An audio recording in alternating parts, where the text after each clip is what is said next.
41 பேர் இறந்தது, ஆனால் 38 குடும்பம் தான் அது. இந்த 38 குடும்பத்துக்கும் தனித்தனியாக போய் ஆறுதல் சொல்ல தான் அவர் விரும்பி இருக்கிறாரு. அதற்கான முயற்சியும் அவர் எடுத்திருக்கிறார். இப்போ அந்த சேலம் காவல்துறை கண்காணிப்பாளர்கிட்ட அவங்க கேட்டது என்னன்னா, சார் அவர் வந்து அந்த 38 குடும்பத்தையும் பார்க்கணும்னு விரும்புகிறாரு, அதற்கு பாதுகாப்பு ஏற்பாடு செஞ்சு தர முடியுமான்னு தான் அவங்க பேசியிருக்காங்க. அப்போ அவங்க தரப்பில் சொல்லப்பட்டது என்னன்னா, சார் இது 5 மாவட்டம் தொடர்பான விஷயமா இருக்குது. திருச்சியில் துவங்கி மேட்டூர் வரைக்கும் நீங்கள் போக வேண்டியது இருக்கும். அதில் நிறைய சிக்கல்கள் இருக்குது உங்களுக்கு பாதுகாப்பு கொடுக்குறதுல. நாங்கள் உங்களை பின்தொடர்ந்து வர்றது இது ஒரே நாளில் நடக்கிற விஷயம் இல்லை. ஸோ இப்போ இவ்வளவும் இருக்குது, அதனால் மாற்று ஏற்பாடு நீங்கள் பண்ணுங்கள், ஒரு மண்டபத்தை ரெடி பண்ணிட்டு எங்களுக்கு சொல்லுங்கன்னு அவங்க தரப்பில் சொல்லிட்டாங்க. பார்க்க போகும்போது அங்கே யாருமே கொடுக்கலங்கிறது இவங்களுடைய கம்ப்ளைண்ட். அதையே பல பேர் கேலியாக பேசுகிறாங்க. அது எப்படி இவ்வளோ பெரிய ஒரு தலைவருக்கு அவருக்கு தெரிஞ்சவங்கன்னு ஒருத்தர் மண்டப உரிமையாளர் இருக்க மாட்டாரா, அல்லது அவர் கட்சியில் ஒருத்தர் இருக்க மாட்டாரா? நாமக்கல்ல ஒரு பெரிய மண்டபம் இருக்க ஒரு தரத்துக்கு ரெடியாக இருக்காரு, நம்ம அங்கே அந்த கூட்டத்தை வச்சுக்கலான்னு பேசும்பொழுது பார்த்தா அவர் வந்து அதிமுக பிரமுகரா, ஒரு அதிமுக பிரமுகருடைய மண்டபத்தை நாம் வந்து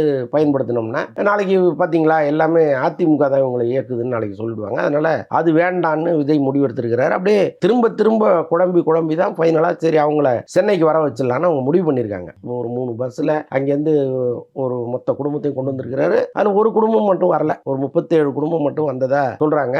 ஒரு குடும்பம் அவங்க திமுகவை சார்ந்தவர், அதனால அவங்க வரலன்னு சொல்லிட்டாங்க. ஒருத்தவங்க பணத்தை கூட திரும்ப அனுப்பிச்சிருக்காங்க. ஆமா, அதுவும் நடந்திருக்கு.